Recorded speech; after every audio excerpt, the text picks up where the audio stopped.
ভারতের সেই পুরোহিত আমাদের নবীজির শানে বেয়াদবি করেছে, ভারতের সেই সংসদ সদস্য নবীজির শানে বেয়াদবি করেছে। খোদার কসম করে বলছি, আল্লাহর কসম করে বলছি, তোমরা যে গরুকে সম্মান দাও আমরা সেই গরুকেও অসম্মান করি না। তোমরা আমাদের রাসূলের শানে বেয়াদবি করবা, কখনোই মেনে নেওয়া যায় না, মেনে নেওয়া যায় না। বাংলাদেশের কেউ যদি রাসূলের শানে বেয়াদবি করে টুটি ছিঁড়ে ফেলা হবে। রহমতুল্লিল আলামিন ফাউন্ডেশন থেকে ঘোষণা দিচ্ছি, নবীজির শানে কেউ বেয়াদবি করবে তাকে ছাড় দেওয়া হবে না। সর্বশেষ বর্তমান অন্তর্বর্তীকালীন সরকার সহ সকল দায়িত্বশীলদের কাছে আমাদের একটা অনুরোধ। গত সরকার, ফ্যাসিস্ট সরকার, জালিম সরকারের প্রধান শেখ হাসিনায় আমরা যখন কাদিয়ানীদেরকে কাফের ঘোষণার দাবি করলাম, তখন তিনি কয় কে মুসলিম কে অমুসলিম আল্লাহই ভালো জানে। ভাইও, দলিল প্রমাণের আলোকে কে মুসলিম কে অমুসলিম এটা স্পষ্ট বোঝা যায়। এরপরেও আপনি যদি বলেন কে মুসলিম কে অমুসলিম আল্লাহই ভালো জানে, আমি আপনাকে জিজ্ঞেস করতে চাই, খোদার কসম সব প্রশ্নের জবাব আল্লাহ ভালো জানে না। আপনার বাবার নাম কি, এই প্রশ্নের জবাব যদি আল্লাহ ভালো জানে হয় তাহলে আপনার পরিচয়ের সমস্যা হবে। 2 2 4 এই প্রশ্ন যদি কেউ আল্লাহ ভালো জানে বলে এটা হলে আপনার শিক্ষার সমস্যা হবে। কাফের কাদিয়ানীরা দলিল প্রমাণের ভিত্তিতে কাফের, সুতরাং তাদেরকে কাফের ঘোষণা করা হোক, করতেই হবে ইনশাআল্লাহ।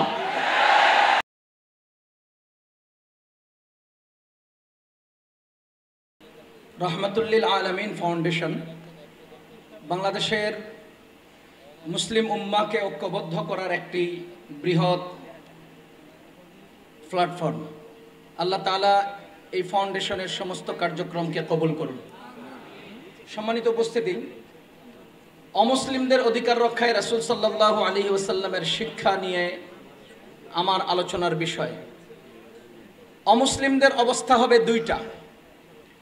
প্রথমত, যারা যুদ্ধে অংশগ্রহণ করবে তাদের সাথে যুদ্ধ নীতির নির্দেশনা আল্লাহ কোরআনে কারিমে দিয়েছেন। যেখানেই কোনো অমুসলিম মুসলমানদের সাথে যুদ্ধে লিপ্ত হতে আসে সেখানেই আল্লাহর নির্দেশ ওয়াকাতিলুহুম, তাদের কল্লা উড়িয়ে দাও। পক্ষান্তরে অমুসলমানদের সাধারণ জীবনযাত্রায় তাদের জীবনের নিরাপত্তা, সামাজিক নিরাপত্তা, কর্মের স্বাধীনতা এবং সর্বোপরি তাদেরকে সব ধরনের নিরাপত্তা বিধান করার নির্দেশনা ইসলামে রয়েছে। সুতরাং রাসূল করিম সাল্লাল্লাহু আলাইহি ওয়াসাল্লাম আমাদেরকে শিক্ষা দিয়েছেন, যদি তারা যুদ্ধের সম্মুখীন না হয় তবে তাদেরকে সর্বোচ্চ নিরাপত্তা এবং স্বাধীনতা দেওয়া হবে। পক্ষান্তরে যদি তারা যুদ্ধে অবতীর্ণ হয় তবে কোনো জালিমকে ছাড় দেওয়া হবে না। আমরা একটা বিষয় লক্ষ্য করছি, রহমাতুল্লিল আলামিন রাসূল করিম সাল্লাল্লাহু আলাইহি ওয়াসাল্লাম সম্পর্কে আয়াত নাজিল হয়েছে। আল্লাহ তাআলা নিজের ব্যাপারে বলেছেন তিনি রব্বুল আলামিন, আর আমাদের নবীজির ব্যাপারে বলেছেন তিনি রাহমাতুল্লিল আলামিন। আমি এই 2 আয়াত থেকে সুস্পষ্টভাবে বলতে চাই, যতগুলো মাখলুকের রব আল্লাহ ততগুলো মাখলুকের জন্য রহমত মুহাম্মদুর রাসূলুল্লাহ। আমি স্পষ্টতর বলতে চাই, শুধু মুসলমানের জন্য নয়, অমুসলমান শুধু মানুষের জন্য নয়, কাফের মুশরিক সমস্ত মাখলুকাতের জন্য রহমত মুহাম্মদুর রাসূলুল্লাহ। কিন্তু দুঃখজনক সত্য হলো ভারতের সেই পুরোহিত আমাদের নবীজির শানে বেয়াদবি করেছে, ভারতের সেই সংসদ সদস্য নবীজির শানে বেয়াদবি করেছে। খোদার কসম করে বলছি, আল্লাহর কসম করে বলছি, তোমরা যে গরুকে সম্মান দাও আমরা সেই গরুকেও অসম্মান করি না। তোমরা আমাদের রাসূলের শানে বেয়াদবি করবা, কখনোই মেনে নেওয়া যায় না, মেনে নেওয়া যায় না। বাংলাদেশের কেউ যদি রাসূলের শানে বেয়াদবি করে টুটি ছিঁড়ে ফেলা হবে।